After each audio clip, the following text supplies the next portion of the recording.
este interesante conversatorio en el que van a estar 5 excelentes abogados opinando, discutiendo. Es así como iniciamos el conversatorio Panorama de la prisión preventiva en México, contexto constitucional y procesal penal en este Congreso Nacional que organiza el Instituto Espasa, Derecho Procesal Penal, edición 2023. Buenas tardes, comunidad Espasa, ¿cómo estamos? Bien. Nos gustaría presentarnos, primero que nada, es todo un reto estar aquí enfrente de tantos juristas. Primero que nada, felicitarles por el hecho de que más de 100 personas nos estemos dando cita en esta octava versión del Congreso. Es algo por lo cual deberíamos de felicitarnos todos los que estamos aquí de entrada. Entonces, felicidades a ustedes. Nos gustaría saber, de los que estamos en el auditorio, cuántos somos litigantes, cuántas personas de las que están aquí litigan materia penal. ¿Podrían levantar su mano, por favor? Gracias. ¿Cuántos son o somos estudiantes? Bien. ¿Cuántos no somos abogados? Muy bien. Una vez visto esto, para que podamos ver cómo vamos a enfocar nuestro conversatorio, lo que vamos a hacer nosotros no es dar ningún tipo de doctrina, ya nos hemos ocupado de eso en la primera parte del programa, sino que vamos a platicar, y para eso quisiéramos presentarnos uno por uno para que nos conozcan. La presentación la va a hacer ahora nuestro maestro de ceremonias para que sepan quiénes somos y por qué estamos acá. Les cedemos el uso de la voz. Adelante. En nombre de Espasa Instituto, les damos la más cordial de las bienvenidas a todo nuestro panel para este conversatorio en el marco del 8º Congreso Nacional de Derecho Procesal Penal. Discutamos la prisión preventiva en México. Para iniciar, contamos con la presencia del doctor Edgar Martínez Rosas, para el cual pido un fuerte aplauso.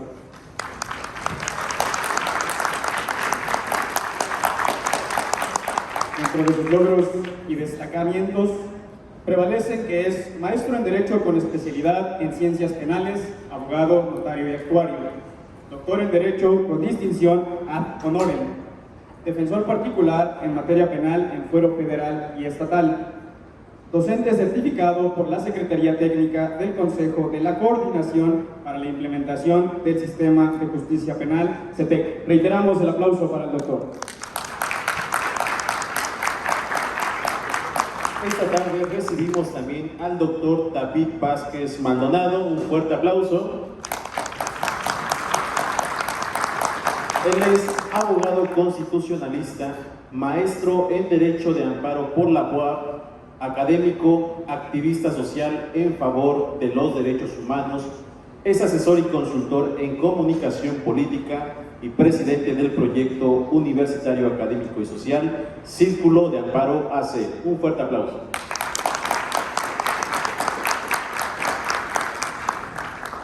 Asimismo, nos enaltece con su presencia el maestro Noel Franco Hernández, para el cual pido un fuerte aplauso. En su presentación curricular podemos encontrar que es abogado postulante, maestro en Derecho Procesal Penal por el Centro de Posgrado CEP, ganador del Premio al Mérito Académico en el 2018 por la Universidad Autónoma del Estado de Hidalgo. Cuenta con un diplomado en Derechos Humanos por la Comisión Nacional de Derechos Humanos. Asimismo, cuenta con una certificación en razonamiento probatorio por el Instituto Peruano de Razonamiento Probatorio, además de tener una certificación en litigación oral por la Universidad de Salamanca, España. Reiteramos el aplauso para el doctor. Damos la más cordial bienvenida al maestro Omar Vaqueiro. Un fuerte aplauso. Y también será moderador en este conversatorio, y él es doctorante de Derecho Procesal Penal y Ciencias Forenses, maestro en Derecho y Ciencias Penales, licenciado en Ciencias Políticas y Administración Pública, licenciado en Derecho, actualmente es titular del despacho jurídico In Integrum Asuntos Jurídicos en Quintana Roo, México.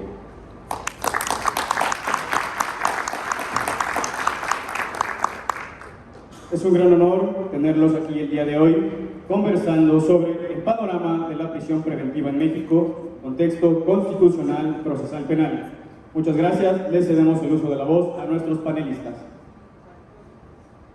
Muchas gracias, doctor Braulio. De último minuto nos hiciste favor de confirmar tu asistencia. Omitimos tu currícula. Si pudieras iniciar platicándonos, en principio, cuál es tu bagaje en la materia jurídica y sobre todo empezar a platicar de lo que es la prisión preventiva. Pero primero, antes que nada, nos gustaría saber quién es el panelista, el doctor Braulio, y qué opinión le merece a usted la prisión preventiva en México. Estos dos tópicos vamos a tratar de regular los tiempos para no aburrirles, máximo 5 minutos cada uno de nosotros vamos a estar trabajando y al final tendremos espacio para preguntas y respuestas de los temas que les resulten relevantes. Adelante, doctor. Gracias, ¿qué tal? Muy buenas tardes. Buenas tardes ya. Mi nombre es Braulio Enrique Martínez Hernández, algunos me conocen, soy abogado postulante, 100% penalista, 95% defensa, 5% asesoría jurídica, así es que me decanto más, los que ya me conocen, por la defensa en materia penal. Efectivamente me realizó una invitación especial el maestro Lauro para estar presente el día de hoy. Ya me había comentado de este congreso, de este gran evento, para compartir el debate y el conversatorio con estos grandes ponentes. Primero que nada, agradecer a mi amigo Lauro nuevamente y a todos ustedes por estar presentes el día de hoy. Y soy de la política de que si ustedes se van de estos 2 días, por lo menos con un conocimiento extra al que ustedes ya tenían, pues va a valer la pena el que estén invirtiendo su tiempo. Voy a precisar que tengo una maestría en juicios orales, sistema acusatorio, un doctorado en Derecho Penal, un máster en argumentación jurídica por la Universidad de León, España, una especialidad en razonamiento probatorio, entre otros cursos que pudieran justificar el tema o el conocimiento en el ámbito penal y de análisis jurídico. Para dar entrada al tema de la prisión preventiva, sobre todo la prisión preventiva oficiosa, que es muy discutida. Tenemos como base, a consideración personal, ya la definición constitucional y procesal, que me parece el criterio más acertado. Quienes no lo conocen, es el número de registro del mes pasado, 20-27-280. Voy a sacar mi calculadora como el doctor Rubén.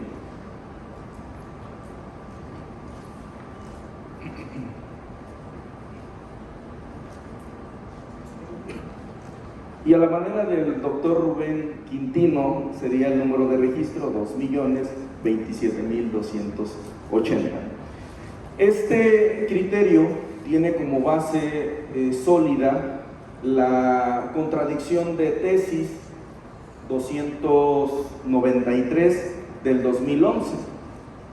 Imagínense, nos tenemos que remitir a ese bloque constitucional que el Pleno de la Suprema Corte de Justicia de la Nación estableció en esa contradicción de criterios, que es la 293-2011, les comentaba.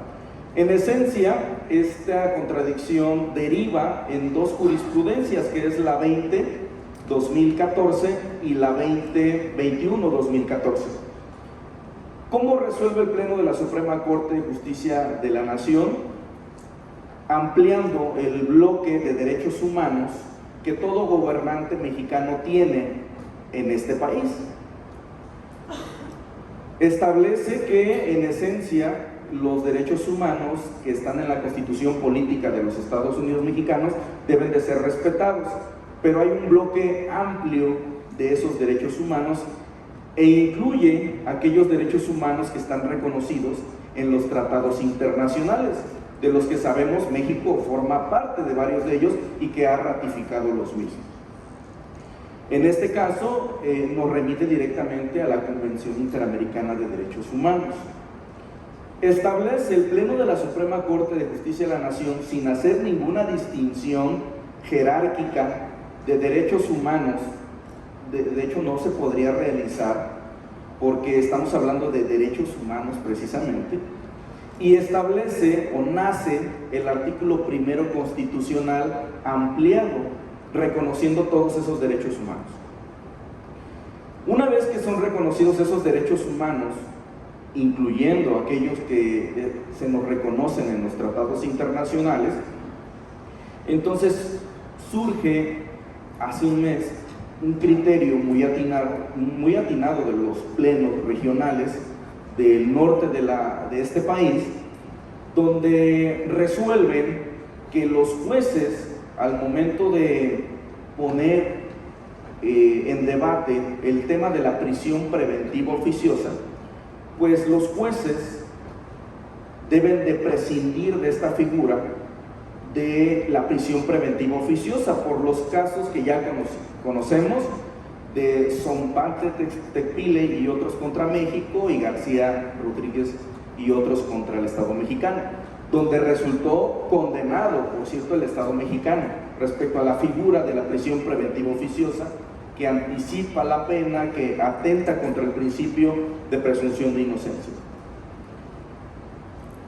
Se ha discutido últimamente que, si bien la Corte Interamericana de Derechos Humanos ya declaró inconvencional la prisión preventiva oficiosa, resulta que la Constitución Política de los Estados Unidos Mexicanos no se ha reformado. Y es ahí donde los juzgadores dicen: yo sigo tomando en cuenta la figura de la prisión preventiva oficiosa, amén de que ya fue declarada inconvencional, porque no ha sido reformado el texto constitucional. Sin embargo, en esta jurisprudencia, porque así lo es, de los plenos regionales, establece que, atendiendo al artículo primero constitucional y al principio pro persona, debemos entender que debemos aplicar la interpretación que más beneficie, en este caso, al gobernado o al que está siendo procesado en un enjuiciamiento penal. Para ir cerrando, porque solo tenemos 5 minutos y con esto vamos a iniciar.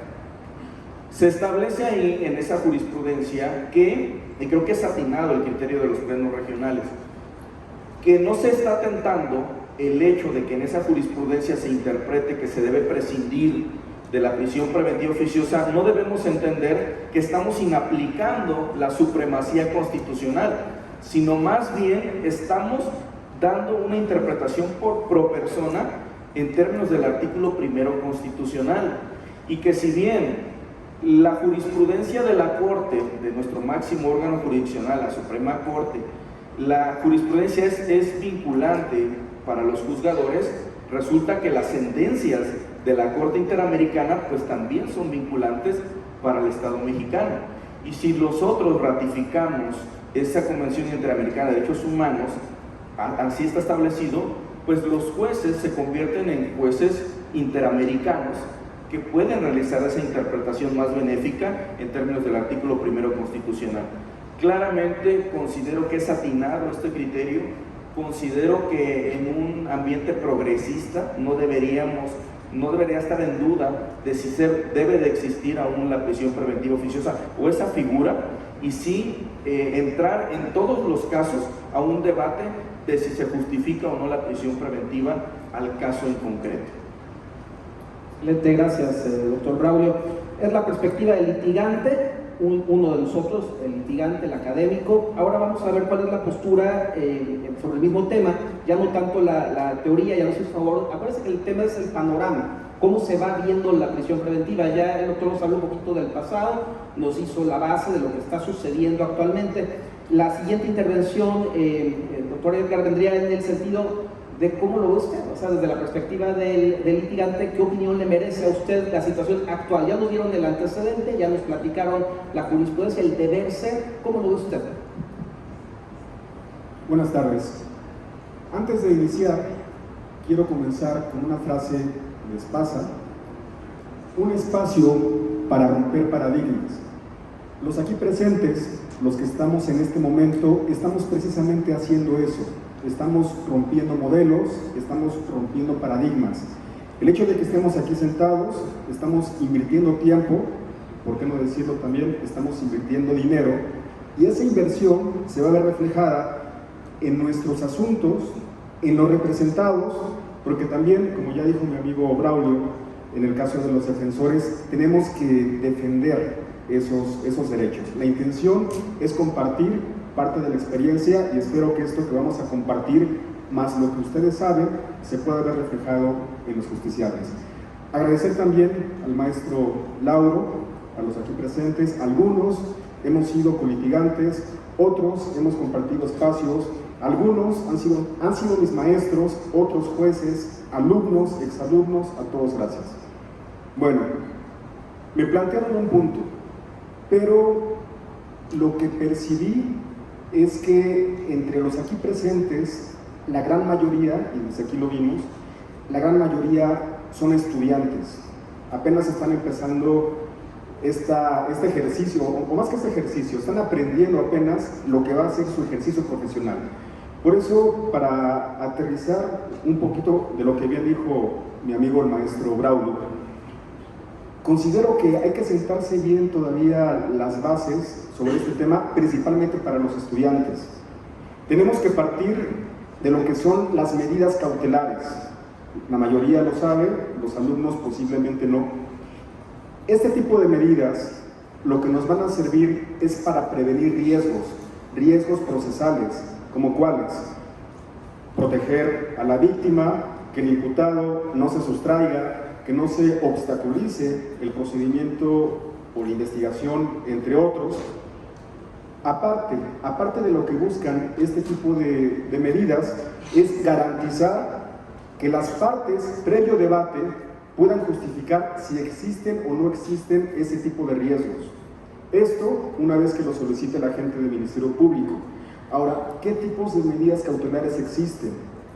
El artículo 155 del Código Nacional nos establece una lista de las medidas cautelares y la última es la prisión preventiva, que como ya lo saben ustedes, es la más lesiva, es la que causa más daño. El artículo 19 constitucional establece dos tipos de prisión preventiva: la prisión preventiva oficiosa y la prisión preventiva justificada. La prisión preventiva oficiosa es lo que nos trae en este momento. Es un catálogo, una lista de delitos, que ya ahora sí, para aterrizar la pregunta o el tema que me cuestionaron. En la práctica, ¿qué era lo que sucedía antes de estas resoluciones en la Corte Interamericana o de la jurisprudencia que hicieron referencia? Antes estábamos en audiencia, vamos a imaginarnos, a centrarnos, que estamos en ese papel de defensores. Imaginemos todos que estamos en una sala de audiencia, nosotros somos los jueces, ustedes escuchan a la gente del Ministerio Público y dice: señor juez, con fundamento en lo que establece el artículo 19 constitucional, solicito se aplique la prisión preventiva oficiosa, toda vez que el delito del que se pidió la vinculación se encuentra en ese catálogo de delitos. Y al ser oficiosa, no se requiere debate. Defensa: ¿algo que manifestar? Señoría, bajo el deber de objetividad, nada que manifestar. Era lo que pasaba. Es lo que sigue sucediendo todavía en algunos casos. Alguien me preguntaba cuando salían estos criterios, me preguntaban: ¿tú vas a debatir la prisión preventiva oficiosa? Aparte, alguna vez lo comentamos también en otro conversatorio y le dije sí. Sí, porque tenemos que romper paradigmas, la frase de Espasa. Sí, porque tenemos que atrevernos. Si no nos atrevemos, no tendríamos jurisprudencia. Si no nos atrevemos, no tendríamos resoluciones de la Corte Interamericana de Derechos Humanos y tenemos que debatirlo. Afortunadamente, en enero de este año se resolvió el caso Sonpaxle-Tecpile. En abril, y corrijo, no se resolvió, se publicó. En abril de este año se publicó el caso García Rodríguez contra otros, que ahí sí es un cambio de un modelo, de un paradigma, porque nos dicen: ¿cómo es posible, en este ejemplo que les acabo de poner, cómo es posible que no se respeten principios que se encuentran en la Constitución, principios que forman parte de los derechos humanos, no únicamente en la Constitución, sino también en tratados internacionales? Por ejemplo, la Convención Americana sobre Derechos Humanos. Principios como el de contradicción. En este ejemplo que puse, ¿en qué momento se me dio oportunidad de debatir si es oficioso? ¿En qué momento se me dio oportunidad de presentar medios de prueba para justificar que no hay riesgos? Y ni siquiera tengo la obligación. Quien tiene la obligación es el agente del Ministerio Público, que en la carga probatoria, no únicamente del hecho, sino también de los riesgos, debe de justificarlos, debe de demostrarlos. ¿En qué momento a mi cliente, a mi representado, se le está respetando el principio de presunción de inocencia? Afortunadamente, tenemos esos criterios, y ya no sé qué tiempo llevo, igual me van analizando. Ya para finalizar y dar la oportunidad a otros compañeros, al no respetarse, y con esta analogía termino mi primera participación, al no respetarse por parte de algunos jueces, no quiero hablar mal de algunos jueces, tenemos aquí jueces presentes, tenemos magistrados, pero algunos jueces no quieren acatar lo que establecen estas resoluciones. Tienen sus razones muy bien fundamentadas, que en lo personal, con todo respeto, no comparto, pero lo siento, y disculpen la expresión, pero lo siento como los hijos que son mayores de edad, que se encuentran aún viviendo en la casa y que digan: no, papá, no te voy a obedecer porque soy mayor de edad. Y los papás dicen: sí, pero sigues viviendo aquí en mi casa, y mientras sigas viviendo aquí en mi casa tienes que obedecer porque yo pago la renta, porque vives en mi casa y estás sujetándote a esto, a mi casa. Es mayor de edad México, es libre, es un estado soberano, pero lo que se nos olvida que el Estado mexicano firmó, ratificó una convención americana que en caso de violación de derechos humanos se debe de acudir ante la Comisión y en su caso ante la Corte si es que se están violando derechos humanos, y México tiene que acatar ese tipo de criterios. Ya me recargo más adelante para explicar un poco en la práctica cuál sería el procedimiento que se debe de seguir para poder rebatir esta prisión preventiva oficiosa. Gracias. ¿Y qué tiene, no? Aquí la pregunta siguiente sería: ¿constitución o criterio de los jueces? Y esa es su materia, doctor David. Aquí ambos litigantes han definido su postura, han celebrado, por lo que hemos entendido, la jurisprudencia, los dos criterios.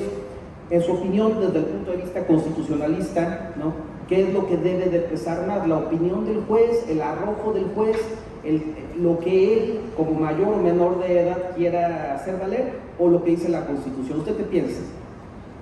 Muy buenas tardes, tengan todas y todos ustedes. Maestro Omar, muchas gracias por cederme la palabra. Voy a hacer un contexto general desde el ámbito constitucional de la prisión preventiva oficiosa para llegar al final de mis participaciones a una conclusión y desde luego responder esa pregunta tan interesante. En primer lugar, quiero hablar sobre la supremacía constitucional y el control judicial. Como sabemos, la supremacía constitucional está en la propia Constitución, artículo 133. Yo le comento a mis alumnos que la propia Constitución tiene tan buena autoestima que ella misma se dice ser suprema, precisamente en este artículo 133. Pero hay dos casos emblemáticos que nos ayudan a comprender precisamente esta supremacía constitucional, digamos, en América y en México, ¿no? La primera es el caso Marbury versus Madison de 1803, que yo les recomiendo que lo puedan leer. Es un caso muy interesante que crea un paradigma en la Corte Suprema de Estados Unidos en el siglo XIX a principios, y el Amparo Vega, que es nuestra versión de esta supremacía y control judicial en México. El Amparo Vega, resuelto en 1869. Dos casos muy emblemáticos e interesantes. En estos dos casos se plantean dos preguntas que se contestan. La primera pregunta es: ¿debe haber una ley fundante sobre las que rijan o giren las demás? Y la respuesta en ambos casos fue sí.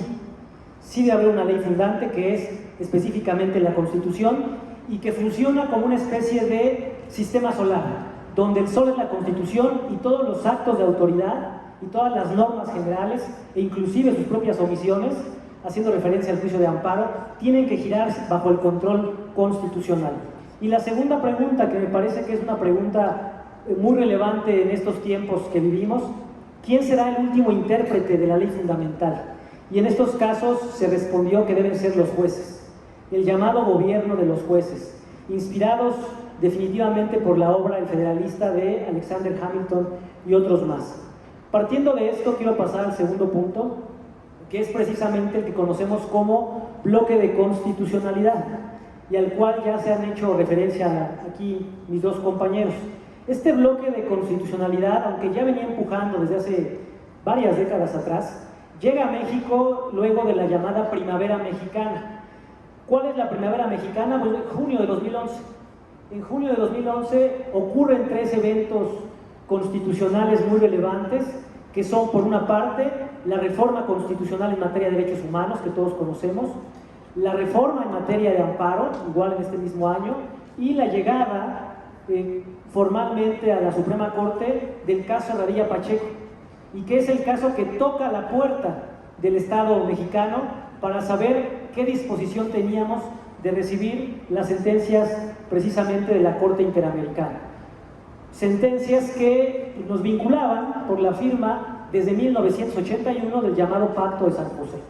Entonces, esta Primavera Mexicana estableció este bloque de constitucionalidad que hace comprender de forma diferente la Constitución, ya no solamente como los 136 artículos que la conforman, además de sus transitorios, sino además los 136 sumándole ahora mismo los aproximadamente 230 tratados internacionales en materia de derechos humanos. De tal manera que la Constitución en México se hizo mucho, mucho más grande a partir de esta Primavera Mexicana, y hoy lo conforman esto que hemos dicho. Y esto le dio paso al pensamiento del ilustre jurista Norberto Bobbio, donde se hablaba que en un principio primero hablábamos de deberes y luego de derechos, porque en el Estado absolutista, por ejemplo, lo primero que ocurrió fue delegarle deberes al ciudadano, bueno, al individuo, el deber de pagar impuestos, deberes con relación al Estado.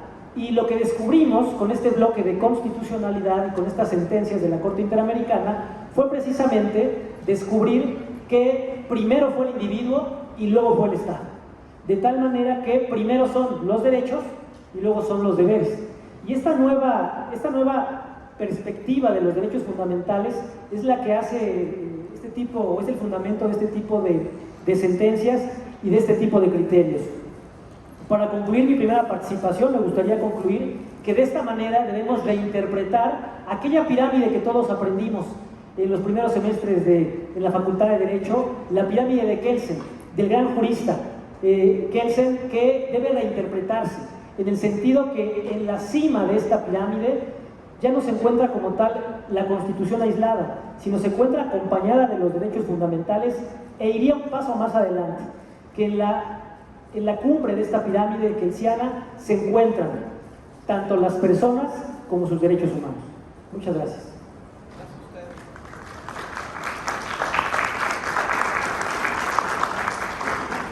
Gracias a usted, doctor. Ahora, concatenado a lo que el doctor nos ha expresado para darle continuidad, maestro, la pregunta sería, visto todo lo que ya está dicho, maestro Noel, ¿qué sensación le produce a usted el saber eso? Que la Constitución, como centro del sistema solar, haciendo su analogía, ha de ser interpretada por los jueces y juzgadores. La prisión preventiva pareciera que queda a criterio de cómo lo quiera o no lo quiera aplicar el juzgador. ¿Qué sensación le produce a usted desde su perspectiva, una vez analizadas las posturas, y cómo ve el panorama, cómo lo ve viniendo hacia el futuro? Adelante, maestro. Gracias.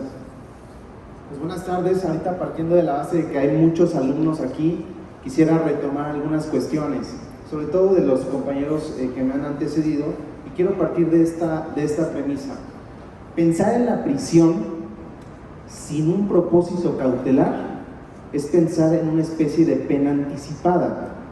Esto se ha resuelto en el caso Zompaxtle Tecpile, que fue condenado en nuestro país, pero es bien trascendente esto, porque si nosotros empezamos a pensar que la prisión debe de ser considerada sin propósito cautelar, entonces estamos rompiendo este derecho fundamental de la presunción de inocencia.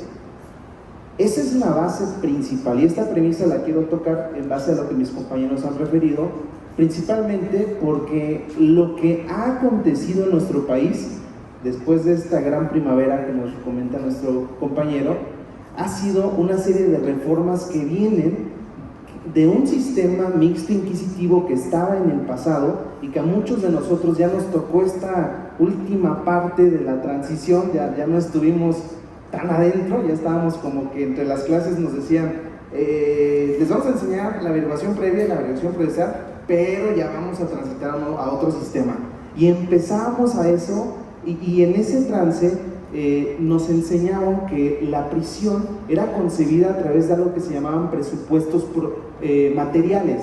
Los presupuestos materiales que establecían básicamente que si en la legislación se preveía prisión, pues entonces se tenía que aplicar prisión y había posibilidad de que se accediera a una libertad bajo caución, bajo ciertos parámetros. Pero todos sabemos también que nuestro país ha utilizado de manera excesiva la prisión preventiva. Y hemos sido condenados por eso, porque hemos sido excesivos en la aplicación de la prisión preventiva. Los avances en materia de derechos humanos, que ahora nos empiezan a permear y empiezan a tocarse, nos traen hoy a este magno evento que nos dice, vamos a romper paradigmas con respecto a la prisión preventiva, pero ¿cómo rompemos esos paradigmas? ¿Cuáles son los instrumentos? La maestra Carla Prat, que mañana va a estar con nosotros, ha sostenido desde hace muchos años y dice, yo toda la vida he argumentado en las audiencias, aunque me baten, que la prisión preventiva es inconvencional. Por supuesto, la prisión preventiva oficiosa. Ahorita en otra participación yo quisiera tocar también ese tópico, pero ojo, pensar en la prisión preventiva, y vuelvo a repetir, sin propósito cautelar es una pena anticipada. La prisión preventiva entonces es convencional cuando se busca proteger un riesgo procesal. En ese sentido, si quisiéramos responder qué tan democrático es un Estado de Derecho, habría que ver entonces el sistema de juzgamiento de ese país. Y entonces tendríamos que preguntarnos, ¿cómo es el sistema de juzgamiento en México? Bueno, pues ya les comentaba que hemos transitado y hemos ido caminando de un sistema en donde era un uso excesivo, pero después viene el 19 constitucional que nos pone de facto algo que se llama prisión preventiva oficiosa como catálogo que se va ampliando, y entonces eso parecería que en realidad seguimos en lo mismo. Constitucionalmente hablando, seguimos en lo mismo. Se sigue aplicando la prisión preventiva sin límites, sin propósito cautelar. Ese, señoras y señores, ha sido el problema en el que nos hemos metido desde hace mucho tiempo, en que hemos aplicado prisión preventiva sin propósitos cautelares. Y desde luego la perspectiva que hoy nos trae es, ¿vale la pena la lucha que hacemos en los tribunales, que hacen los jueces, que hacen los fiscales objetivos, los defensores y los asesores jurídicos hoy en día, con también este cambio de paradigma de la participación activa de las víctimas dentro del procedimiento? Claro que vale la pena. Y yo quiero invitar e instar, como decía también mis compañeros, que salgamos de este congreso exhortados, inspirados y conminados a cambiar las cosas afuera, porque la única forma de cambiarlas está en generar debates. ¿Por qué la contradicción de criterios 40-2023 nos trajo a que el Pleno Regional Norte dijera hay que conceder suspensión con efectos restitutorios? Porque alguien empezó a luchar porque se tenía que entrar al estudio de la necesidad de cautela de la prisión preventiva. En ese sentido, este camino que hemos caminado nos pone ahora en que tenemos que seguir esforzándonos para que las cosas sigan mejorando y cambiando, pero no pueden cambiar y no pueden mejorar si en las audiencias decimos, no hay nada que decir, señoría. Si llegamos en las audiencias y dicen, aquí en mi tribunal se aplica prisión preventiva de manera oficiosa y no importa lo que diga la defensa, señoría, solicito que me permita hablar. No importa lo que usted quiera decir. A mí no me interesa lo que tengan que decir porque es mi tribunal y en mi tribunal mis reglas. No, estoy de acuerdo, pero hay otras cosas que usted tiene que recordar, señoría, y si me lo permite quiero exponerle qué es. Y entonces, cuando empezamos a hacer esta lucha, y creo que un gran avance que tenemos, y con esto concluyo, es que hemos caminado al punto de que ya las resoluciones o las decisiones judiciales están encaminadas a seguir siendo revisadas por autoridades jurisdiccionales superiores que nos ponen en esto, en que poco a poco se vaya reconociendo los derechos que deben de estar al mismo nivel de la Convención Americana de Derechos Humanos con la Constitución, y que desde luego, vuelvo a repetir, es una tarea de todos. Gracias. Gracias a usted, maestro. Es evidente que la sensación que le produce es positiva y su ejemplo nos inspira a debatir en las audiencias en contra de la prisión preventiva cuando no se fija por puntos objetivos. Ahora, su comentario se da justo cuando el elefante rosa está en nuestra sala, refiriéndonos, por ejemplo, al paro en el Poder Judicial Federal, ¿no? Y cuando tenemos una renuncia masiva en bloque de consejeros en la Comisión Nacional de los Derechos Humanos. Pareciera que hay además como que un conflicto entre lo que es el criterio del juzgador local con el juzgador federal y también con la Corte Interamericana, y esta primavera nos llevó pues nada más o menos 12 años, ¿no? Entre que inició la primavera y que llegó el factor tiempo, es a lo que quiero llegar. Tendremos que esperar otros 2, otros 15, otros 20 años para que el Estado mexicano pague factura de las omisiones de que evidentemente dice, y vamos, es de dominio común y popular, que el entonces canciller Marcelo Ebrard en algún momento dijo sí, pero no. Entonces nosotros aquí en el campo litigioso, lo que no queremos, habiendo tanto estudiante de Derecho en el auditorio, pero también tantos litigantes que estamos en el día a día batallando y pataleando por este tema, pues bueno, ver cómo nos ha ido en el campo de batalla, cómo es que hemos logrado o no, porque todos tendremos experiencias, pero aquí de lo que se trata es de que salgamos animados y con ejemplos de que sí se puede, aún en entre comillas, de que el Poder Judicial Federal, como nunca antes, hoy está paralizado. Entonces, su experiencia nos va a ser de mucha utilidad, doctor, adelante. Bien, ¿qué está pasando en el terreno práctico? Resulta que al no estar reformado el texto constitucional, los juzgadores en su mayoría están permitiendo al Ministerio Público todavía utilizar esa figura de la prisión preventiva oficiosa. Al respecto, y después de que fueron publicadas estas sentencias de la Corte Interamericana, se realizó el ejercicio, como en 15 asuntos aproximadamente, por su servidor, donde peleaba fuertemente el tema de la inconvencionalidad y que no tenía que ser tan laxo el criterio para poder imponer esa figura de la prisión preventiva oficiosa. Bien, juez, ¿quieres seguir utilizando esa figura de la prisión preventiva oficiosa? No se ha descartado de la Constitución Política de los Estados Unidos Mexicanos, pero sí establece ciertos parámetros para que el Ministerio Público justifique esa prisión preventiva oficiosa. Peleaba al cansancio aproximadamente en 15 asuntos, todas fueron negadas. Abogado, no se ha reformado el texto constitucional, artículo 133, y yo sigo utilizando la figura de la prisión preventiva oficiosa. ¿Qué pasa hace aproximadamente mes y medio? Quienes me siguen en redes sociales, en el estado de Guerrero, que me ha adoptado últimamente, propiamente en el municipio de Acapulco, lamentablemente saben lo que ha pasado hace unos días.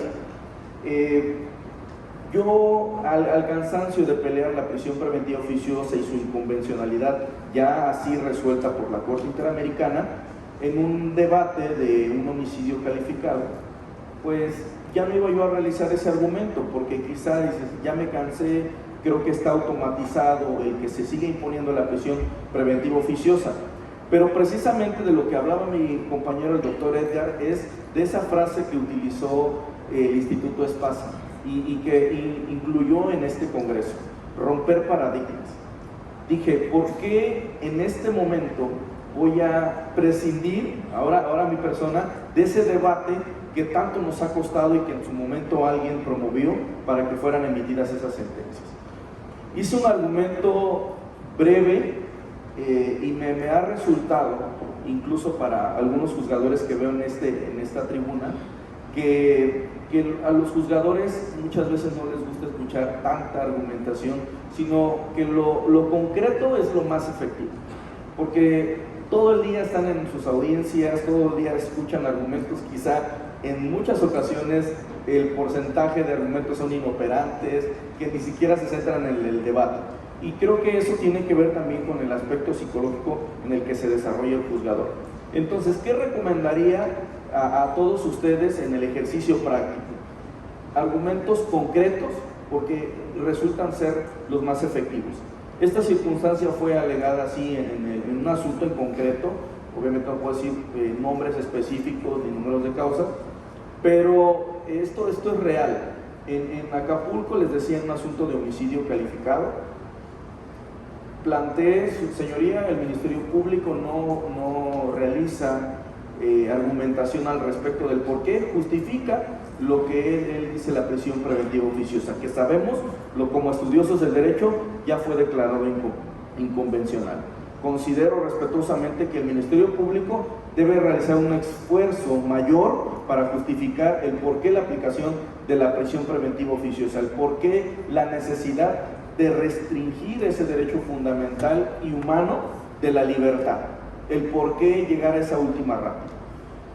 Fue muy concreto, si habré tardado 3 minutos fue exagerado el argumento, y le dio el uso de la voz al Ministerio Público en la dúplica e insistió en la figura de la prisión preventiva oficiosa, que el texto constitucional no ha sido reformado y que entonces podemos utilizar esa figura de la prisión preventiva oficiosa.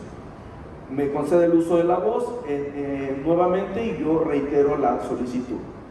Muy concreto, y el juzgador hace un mes y medio decidió que no había que aplicar la prisión preventiva oficiosa y que como el Ministerio Público no se había hecho cargo de justificar alguna otra medida, sí reconocido, sí constitucional hasta este momento, como pudiera ser prisión preventiva únicamente, prescindiendo de esa figura de oficiosidad, dijo, no te hiciste cargo, entonces voy a imponer una firma periódica de manera semanal y voy a una medida cautelar de no salir del país. En un asunto de homicidio calificado, fueron 4 personas y obtuvieron su libertad en esa causa penal. ¿Qué pasa después? El temor de que, no, pues seguramente por el tipo de delito no se van a presentar. En automático los representados, cuando salen en libertad, dicen, abogado, ¿qué es lo que usted me recomienda? A ver, creo que parte de cambiar paradigmas también implica que nosotros como operadores del sistema seamos objetivos y digamos a nuestros representados, bien, la lógica para ellos era fugarse por el tipo de delito que le están imputando. Sin embargo, como por la ética profesional que también va implícita, sí se le reconoce, ¿sabes qué? Estamos cambiando este paradigma, el juzgador te otorgó una oportunidad muy excepcional, seguramente de las únicas a nivel nacional, y yo considero que lo correcto es que tú te presentes para la continuidad de la vinculación a proceso. Pedimos el plazo de 144 horas, fueron vinculados a proceso, ellos siguen en libertad por esa causa penal y acudimos al amparo indirecto.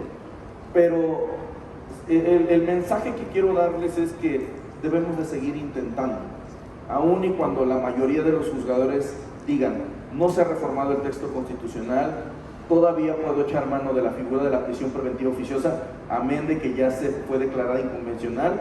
Y por eso les decía, creo que el criterio de los plenos regionales de la zona norte es el más correcto, el de la jurisprudencia que ya les indicaba, el de la 2027-280. Considero que no se está atentando contra una disposición constitucional, que sí se está realizando una interpretación pro persona, tomando en cuenta esas jurisprudencias 20 y 21, ambas del año 2014, y que sí se está estableciendo una interpretación más benéfica al gobernado. Esa sería mi participación por cuanto a esta mesa de análisis, dados los tiempos. Agradezco nuevamente la presencia, que nos hayan escuchado y que estén presentes el día de hoy. Gracias a usted, doctor.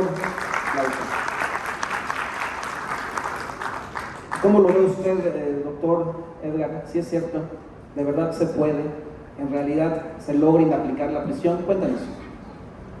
Quiero continuar con esta parte práctica, con esta parte de los ejemplos y al final responder esa pregunta. Como ya decíamos, nos parece importante que los aquí presentes estudiantes o litigantes, de lo que escuchamos acá, de los que quizá no se dediquen a la materia penal, empecemos a investigar un poquito más y argumentemos esto que estamos hablando en audiencia. Hace un rato mencionaba un ejemplo, que era lo que hacíamos antes algunos abogados. Señor juez, de manera objetiva, nada que manifestar. Mi compañero, amigo nuestro Noel, hacía referencia de la doctora Carla Prat, qué bueno que lo hacía así. Yo solamente una vez lo hice porque cuando recién, en 2016, más o menos, cuando empezaba el sistema en la zona centro, en un asunto de tentativa de feminicidio, el feminicidio no se encontraba en esa lista, en ese catálogo. Por lo tanto, tuve la oportunidad, lo debatí, me dieron palo, pero por lo menos lo debatí, me atreví. Ahora es diferente, ahora las situaciones son distintas, las reglas de las que hablaban han cambiado. Pusimos este ejemplo de cómo se hacía antes, ahora voy a tratar de poner el ejemplo, tal y como lo hizo mi amigo el maestro Braulio, una sugerencia de cómo ustedes, retomando esta información, lo pueden hacer y lo pueden mejorar. Le pedí al equipo de Espasa que les hiciera llegar un video. Ese video dura aproximadamente 7 minutos, es un video que subí apenas en TikTok. En ese video se presentan los argumentos de defensa respecto a este tema en audiencia y comparto lo que dijo el maestro Braulio, que tratar de hacerlo en menos tiempo. Voy a tratar de hacerlo, voy a poner mi cronómetro, llevo 2 minutos, el tiempo que me resta voy a intentar hacerlo.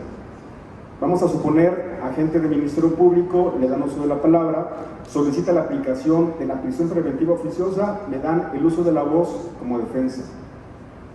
Señor juez, con fundamento en las sentencias emitidas por la Corte Interamericana de Derechos Humanos, específicamente el caso Sonpax Tecpile y otros contra México, así como también el caso García Rodríguez y otros contra México, solicito que no aplique la prisión preventiva oficiosa por las siguientes razones.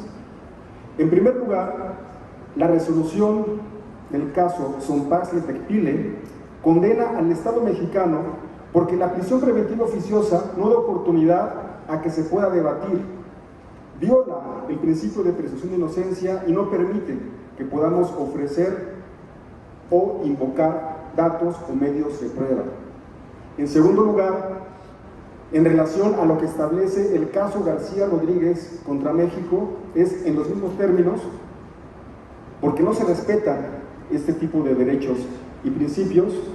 En tercer lugar, señor juez, retomando esta última resolución, el párrafo 303, repito, señor juez, este párrafo es muy importante, el párrafo 303 de la resolución del caso García Rodríguez contra México establece la obligación de que el Estado mexicano, y en específico los jueces y las magistraturas, tienen que inaplicar la prisión preventiva oficiosa y ejercer un control de condicionalidad ex oficio. Es por ese motivo que, señor juez, en este momento le pido que aplique un control de convencionalidad ex oficio para inaplicar la prisión preventiva y que, en caso de que la gente del Ministerio Público solicite otra, entrar al debate de esa medida cautelar. Como siguiente punto, señor juez, esta defensa no desconoce lo que establece la tesis 293/2011, que nos habla sobre las restricciones constitucionales.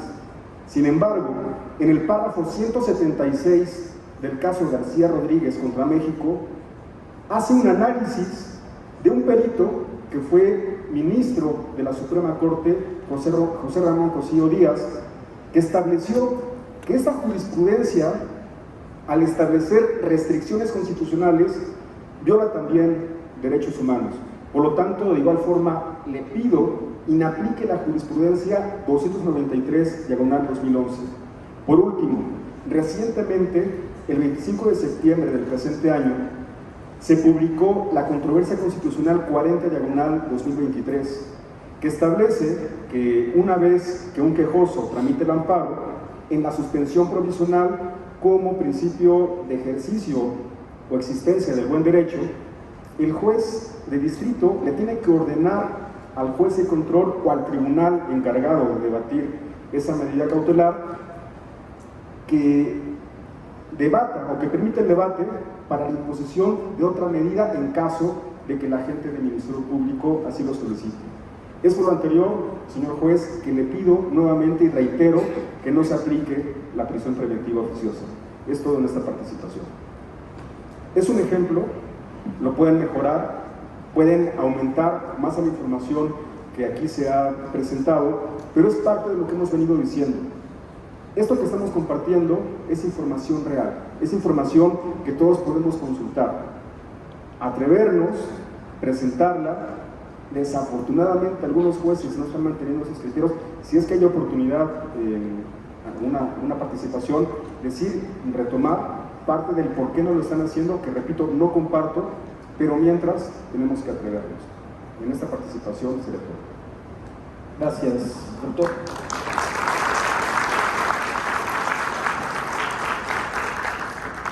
Antes de dar paso a las preguntas y respuestas, doctor, ya visto todo lo que está, ¿cuáles serían sus palabras de conclusión? ¿Qué reflexiones dejaría sobre la mesa habiendo escuchado las anteriores participaciones?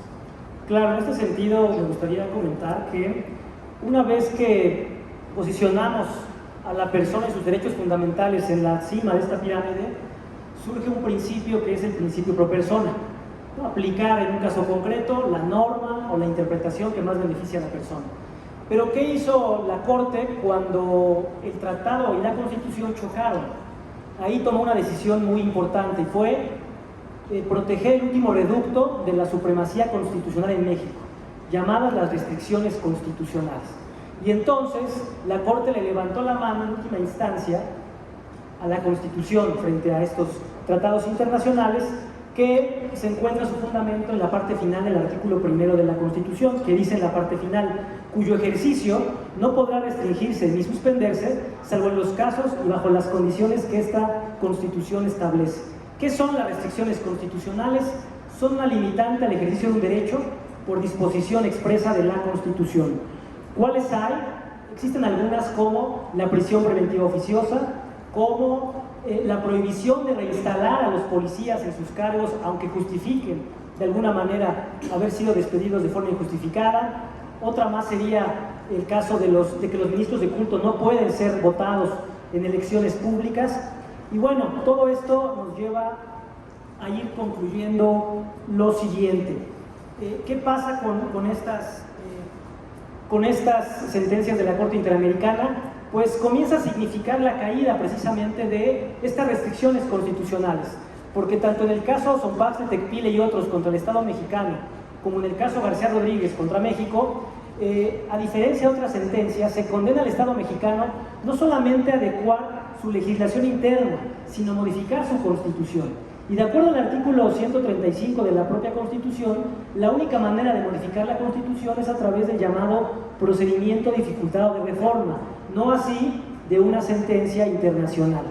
Pero por la firma del Estado mexicano desde 1981 al Pacto de San José, y en atención al artículo 2 de este pacto, el Estado mexicano está obligado a adecuar su ordenamiento interno para adecuarlo precisamente a estos tratados internacionales. Y entonces observamos ya no solamente una constitución más amplia, la mexicana, acompañada de los 136 artículos y los tratados internacionales, sino además ya vemos que esto se amplía a las propias sentencias de la Corte Interamericana y ya no veríamos únicamente una constitución mexicana, sino tendríamos que comprender una posible constitución de América Latina, que es precisamente la Convención Americana de Derechos Humanos. Ya no únicamente a ver la Constitución como este sol, que es el centro de este sistema solar, sino pensar ya incluso en una vía láctea que gira en torno a una Constitución de América Latina. Inclusive como ya está planteado en Europa, una Constitución europea. De esta manera me gustaría concluir mi participación en el tiempo que me queda, que el problema es precisamente que hoy en México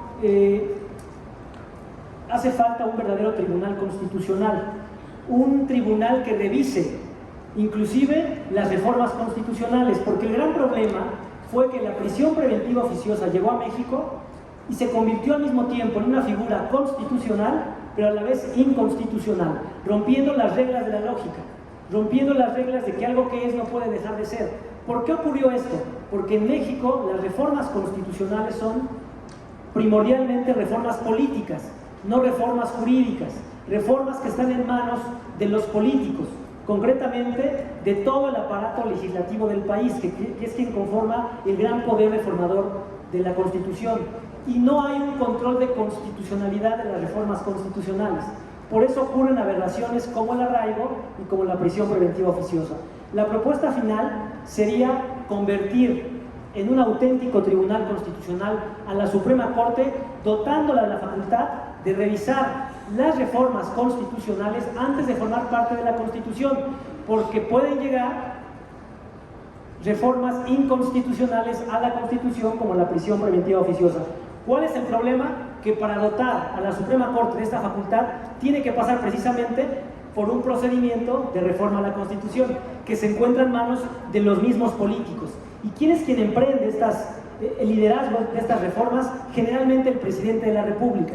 ¿Y qué presidente de la República o presidenta quiere que el Tribunal Constitucional revise sus decisiones políticas? Definitivamente ninguno.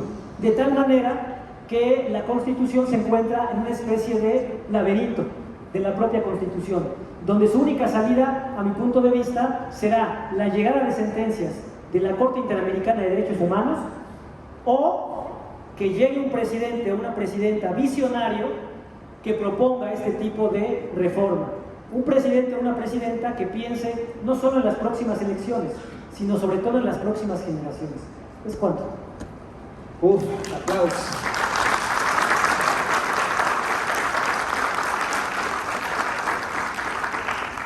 ¿Cuánto tiempo, maestro Noel, cuánto tiempo para que se acabe la primavera en base a todo esto? ¿Y qué hacemos mientras? Esas son las dos preguntas finales por la visión joven, no desde la academia, sino desde la práctica. ¿Cuánto tiempo va a pasar y qué hacemos mientras como gremio? Todos los que estamos y no estamos, por cierto, aquí están hablando del TikTok y las redes sociales y el internet.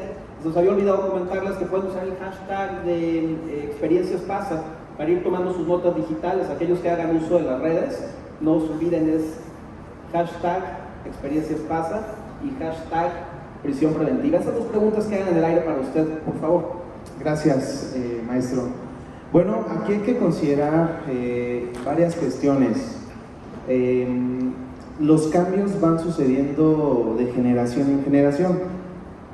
Desde luego yo soy de los que sostiene que nuestra generación está encargada de ir cambiando estos paradigmas, de ir sentando estas bases y que pues los avances significativos en todo lo que soñamos o lo que hoy vemos como una utopía van a ser materializados por la generación que viene atrás, ¿verdad? Entonces yo creo que hoy estamos sentados en lo que alguien sembró en el pasado. Estamos recogiendo frutos de lo que se sembró en el pasado y a nosotros nos toca seguir sembrando para que los que vienen detrás puedan ver materializado lo que, insisto, hoy vemos como una utopía jurídica. ¿Por qué digo esto? Porque las circunstancias de la vida son así, o sea, todo el proceso de vida funciona así.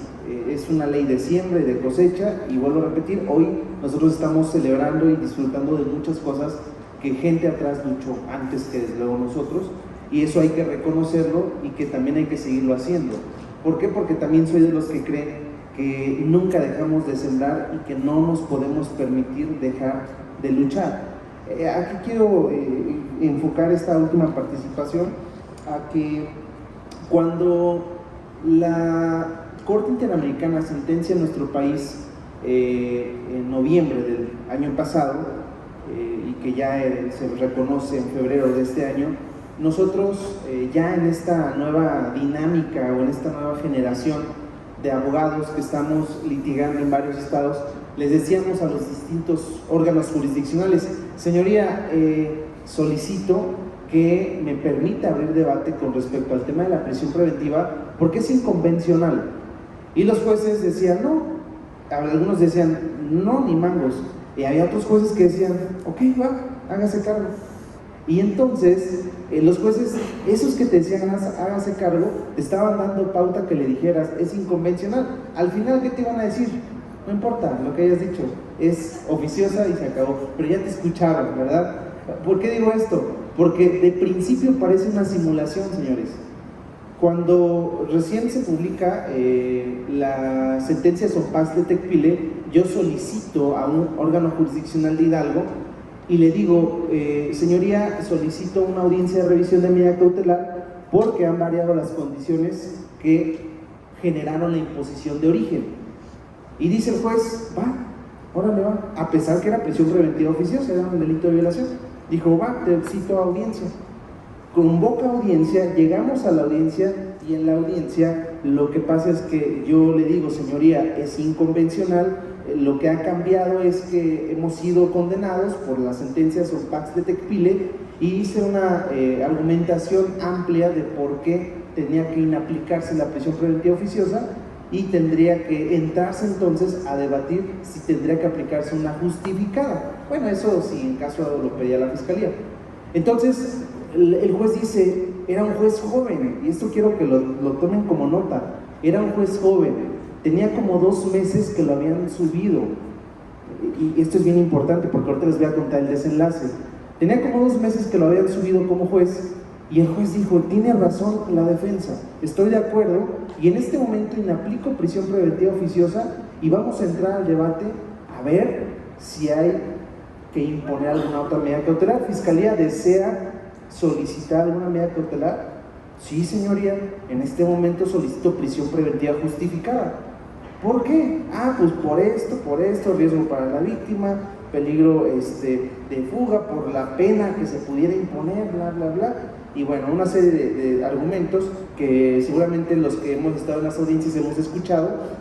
Y bueno, cuando termina, yo le dije, señoría, mire usted, el fiscal nos está diciendo, bueno, ya pasó el tamiz de la apariencia del buen derecho, ya nos dijo qué riesgos procesales está advirtiendo, pero me parece que estos riesgos procesales no los está sometiendo al tamiz de la proporcionalidad o del test de proporcionalidad. Sí nos dijo que hay un riesgo que detectó, o bueno, 3 riesgos o 2 riesgos que detectó, pero no se ha hecho cargo de verificar los subprincipios de la proporcionalidad, que son la idoneidad, la necesidad y la proporcionalidad en sentido estricto, y me fui de uno por uno. Entonces yo le dije, bueno, terminamos el debate y el juez dijo, voy a tomar un receso para resolver.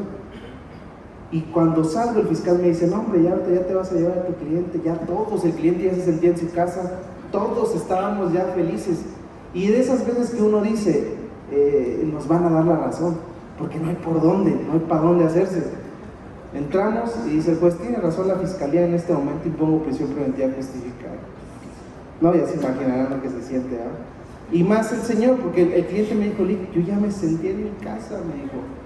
Y pues desde luego esto aparentemente parecía una simulación, y por eso tocaba este tema de la simulación, porque de momento dije, pues este juez nada más nos dijo que sí, porque sí, para a ver qué pasaba en la audiencia, y al final resolvió, y la decisión que tomó me parece que no fue acertada, y entonces nos fuimos a la apelación, la sala confirma, y en ese trance pasan otras situaciones que son materia de otra charla, pero lo que quiero decirles es que como al mes a este juez lo bajan, deja de ser juez y lo bajan. Y los chismes de pasillo cuentan que es porque fue el único juez que nos permitió una audiencia para debatir eso, porque no habían unificado criterios en el Estado con relación a que podían dar apertura a esas audiencias de revisión porque no se había reformado la Constitución. Entonces yo lamenté tanto que casi me sentí que por mi culpa el juez dejó de ser juez, y me agüité tanto que dije, pues es qué mala onda que todo se vea desde el tema político y desde la política criminal, porque eso incide en que no haya independencia judicial, y con ese punto cierro mi participación. Creo que lo que tenemos que tener en consideración, al punto que tenemos que llegar, es que la independencia judicial se va logrando a través de las acciones estatales que vamos permeando todos los operadores. Ese juez valiente que tuvo que ser bajado por habernos permitido eso, híjole, yo lamento tanto, pero él abonó porque ya hay un precedente y poco a poco van encaminándose más las cosas para que mejore. Esto fue en el estado de Hidalgo, en el estado de San Luis Potosí, en una audiencia solicitamos revisión también de medida cautelar, solicitamos que se abriera debate de un delito de prisión preventiva oficiosa y la jueza nos dijo, sí, tiene razón, hágase cargo, bla, bla, y nos dio libertad. Y en ese lugar, yo no resido en San Luis, pero los abogados de ahí me decían que cómo era posible, incluso los policías procesales habían sacado de onda que cómo es posible que se hubiera ido desde la audiencia inicial, específicamente en la primera parte, no habíamos solicitado el plazo constitucional para que se resolviera la situación jurídica y desde la primera parte yo abrí debate y desde ahí no lo llevamos y los policías dijeron, ¿cómo es posible que se lo llevan? Ningún juez hace eso. Bueno, nos tocó una jueza, después nos enteramos que esa jueza era muy garantista, pero con otros jueces no hubiera pasado eso. Entonces la práctica nos lleva a que va a tomar tiempo, no vamos a ser quizás los privilegiados. Yo espero que a nuestra generación nos toque, pero si no, como que ya tenemos que seguir caminando para lograr arribar lo que conocemos como justicia. Es corto. Muy bien, les pido un aplauso.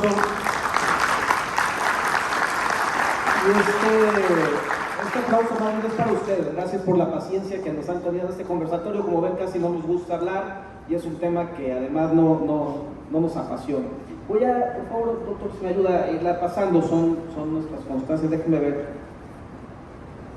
hasta el último. Va para allá, van en orden. Nosotros sentimos que el trabajo que estamos haciendo es minúsculo, pero efectivamente están rompiendo paradigmas. Espasa nos está dando un reconocimiento inmerecido a los que estamos aquí. Lo ponemos para la foto, para que vean que sí nos lo entregaron, pero realmente el reconocimiento es para ustedes que están invirtiendo tiempo, recursos, energía en escuchar lo que está sucediendo alrededor de los diferentes estados de la República. Ahí está el tema sobre la mesa, a ustedes les toca formar su propio criterio, ir haciendo y llevando sus propias batallas a efecto. Vamos a abrir por último, con nuestro agradecimiento, espacio para una o dos preguntas del auditorio, si es que lo hubiera, o la puntualización de algo que hubiera quedado en el aire. Entonces, si alguien gusta, inmediatamente ganó, nada más para que le acerquen el micrófono a la licenciada y nos indica para quién va la pregunta y con mucho gusto la contestará el panelista. Adelante, licenciado, su nombre, por favor, y su pregunta. Bueno, mi nombre es María Teresa Osorio Cuellar, soy juez, ¿sí? Y yo comparto todo lo que dijeron los panelistas, ¿sí? Creo que deben continuar luchando para aquellos jueces que todavía se niegan, ¿sí?, a aplicar el derecho porque lo conocen, estoy segura que lo conocen, quede sentada esos antecedentes que si no es en esa instancia, en otra, les tendrán que dar la razón. Entonces, bueno, creo que todos son litigantes, ojalá y sigan así. Solamente hay algo que yo diría: no se olviden de las víctimas, porque no todo el derecho es para el imputado. También existe una víctima que hoy por hoy tiene reconocidos derechos constitucionales y convencionales, y entonces bajo ese tamiz sigan insistiendo en algo que tienen toda la razón. Los felicito, gracias.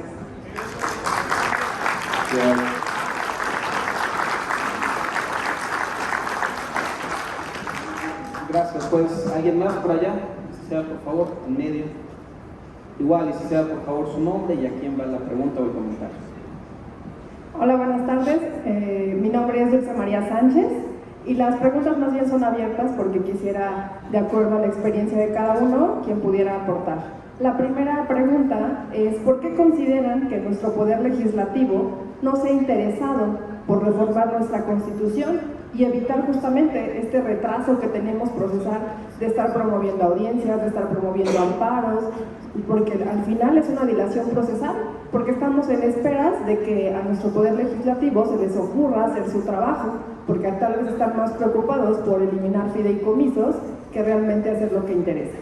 Y la segunda pregunta sería, hablando justamente de la prisión preventiva como medida cautelar, ¿cuál es su experiencia en delitos de alto impacto que lo que hacen justamente es imponer una prisión preventiva justificada? Digo, justamente ya escuché la intervención del ponente y es lo que sucede regularmente, al menos esa es mi experiencia en diferentes estados. Tratándose de delitos de alto impacto, los jueces se casan y privilegian y son parciales hacia los ministerios públicos y justifican solamente la prisión preventiva. Hasta ahora, en lo particular, no conozco como tal de casos de alto impacto que no apliquen la prisión preventiva justificada. Nada más, gracias. Gracias, licenciada. Pues ya la bola está cantada. Adelante, doctor, con la primera, por favor. Claro. Pues respecto a su primera pregunta, me parece que las reformas constitucionales, como lo he mencionado, son reformas políticas y concretamente son reformas del presidente. Y en este país gobiernan tres poderes. Uno es el ejecutivo, el legislativo y el judicial. La característica, me parece, es que primero el ejecutivo y el legislativo no necesitan del impulso de nadie. Las decisiones del presidente, y las hemos visto, son decisiones de su fuero interior, ¿no? Mientras que la del legislativo igual, pero el poder judicial, para que funcione, requiere esto: abogados y abogadas, que pongamos en la mesa, en los escritorios, causas sociales para que el derecho avance.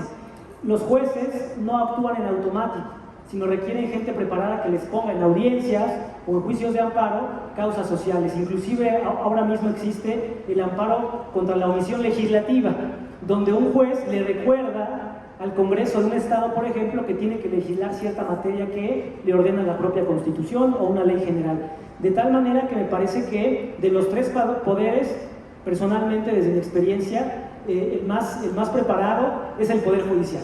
Es el poder que tiene escuela, es el poder que tiene una carrera judicial, y para ser legislador o para ser parte del Ejecutivo no existen escuelas, sino sabemos que compra de votos, existen despensas, existen decisiones de arriba. De tal manera que la omisión del gran poder reformador de la Constitución me parece que tiene que ver con que no hay una indicación de arriba. Y como no están funcionando los poderes legislativo y ejecutivo de manera eficiente, es la oportunidad del llamado gobierno de los jueces. Muchas gracias. Bien. Gracias, doctor. Delitos de alto impacto y prisión preventiva. Ya les comentaba el asunto en concreto. Considero que homicidio calificado es un delito de alto impacto, secuestro, delito de secuestro y violación, que son como los más penados. ¿Qué le diría o cuál es la experiencia? Se la planteo desde mi primera intervención. 15 veces se planteó que se prescindiera de la figura de la prisión preventiva oficiosa, no funcionó. Incluso, qué bueno que hace la pregunta porque me permite ampliar un poquito en relación a esta parte, sobre todo en relación a que en ese intento 16 o 17, no quería yo realizarlo. Yo estaba cansado de intentar en asuntos de esta naturaleza, secuestro, violaciones, homicidios calificados. Pero algo en mí me dijo, vamos a intentarlo una vez más. Fui muy concreto en que se debía prescindir de la prisión preventiva oficiosa y se logró el resultado. Yo le invitaría a usted, propiamente abogada, que siga intentándolo, no se desespere. Quizá lo ha intentado unas 7 u 8 ocasiones, pero va a rendir fruto esa constancia de seguir realizando las cosas. Ahora, para abonar un poco y ya cerrar este panel de debate o de opinión respecto a la prisión preventiva y la oficiosa, en relación a por qué no se ha reformado la Constitución, por qué el Poder Legislativo no enfoca sus atenciones en ello. Considero también que tiene que ver la cultura mexicana. Creo que no estamos preparados, y esto lo relaciono con mis representados, 4 que fueron vinculados a proceso por homicidio calificado. Cuando logramos ganar el debate de que en un asunto de homicidio calificado salieran en libertad con una firma periódica cada 8 días y no salir del país, ellos en automático salieron y me dijeron, entonces ya nos fugamos, nos vamos para Estados Unidos, porque esa es la cultura mexicana.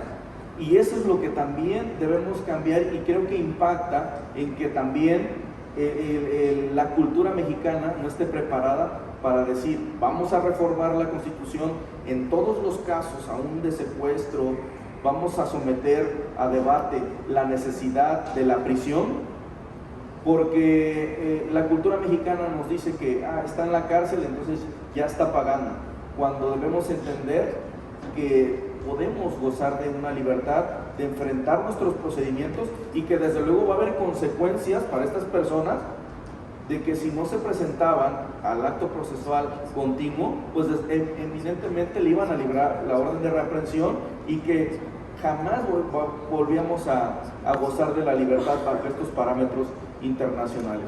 Creo que ahí también debe existir un cambio de cultura que poco a poco vamos a ir logrando desde nuestra trinchera como abogados, insistir en debatir la inconvencionalidad de la prisión preventiva oficiosa, que ya no se aplique esa figura y poco a poco vamos a ir cambiando estos paradigmas, que es la base de este Congreso y que es la base para todos nosotros de generar un impacto en nuestro país.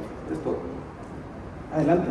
Si me permiten rápidamente, retomando la pregunta del por qué una vez que se debatió la prisión preventiva oficiosa, los jueces fijan prisión preventiva justificada en ese tipo de delitos. Cuando fue el evento, mi amigo el maestro Lauro jamás me dijo, no hables de ciertos temas, no hables del presidente, no hables del Poder Judicial del Estado de Puebla, no nos pusieron una mordaza para hablar, tenemos libertad de expresión. Y parto para responder esta pregunta de lo que han comentado mis compañeros, de realidades sociales, de realidades políticas y realidades culturales, incluso. Yo podría contestar analizando desde el punto de vista jurídico, procesal, parte de lo teórico también, el por qué la pudieran llegar a fijar, pero no tenemos que olvidar ese tipo de factores que en las resoluciones no los dicen, pero que de manera objetiva, en esto que no me prohibieron, desafortunadamente hace aproximadamente 3 meses, en la mañanera, el presidente de la República emitió un comunicado en sus mañaneras y dijo, los jueces de Puebla son corruptos, y dijo nombres, dijo el juez tal, juez de control de tal región, leyó un comunicado de la Fiscalía, este juez otorgó un amparo, fíjense, dijo juez de control otorga amparo, cuando los jueces de control no otorgan amparos, pero los quemó públicamente y los tachó y los señaló de corruptos, cuando esa resolución o ese cambio dijo, delincuentes salen por modificación de medida cautelar y están en libertad, les dijo delincuentes, está violando la prisión preventiva, está violando la presunción de inocencia, dijo que los jueces eran corruptos, también hay que tener cuidado con ese tipo de manifestaciones.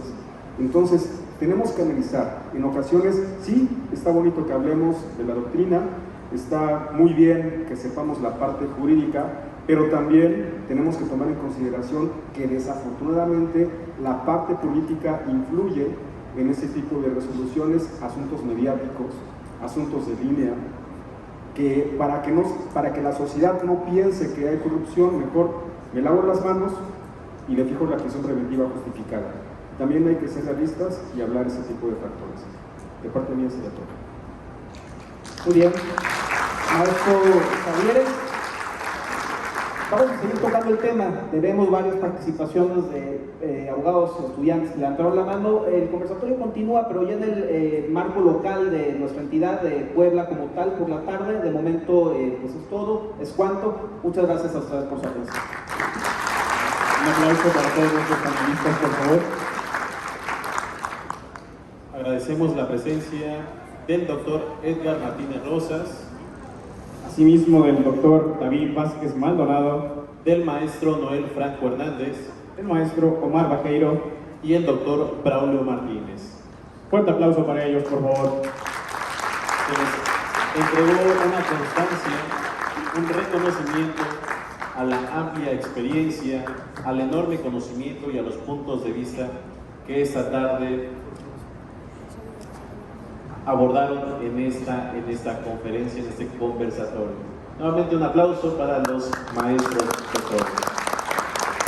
Asimismo, les hacemos un recordatorio de que el libro del doctor Rubén Quintino sigue en venta en la parte de afuera y hacerles saber que el doctor vendrá el día de mañana a la firma de los libros que quedaron pendientes o de las personas que deseen adquirirlo a las 2 de la tarde en este mismo recinto.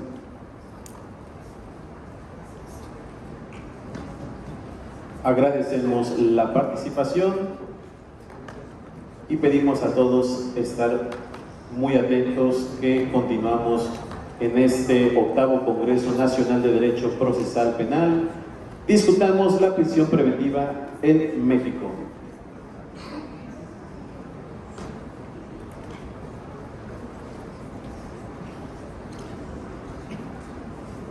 Hola.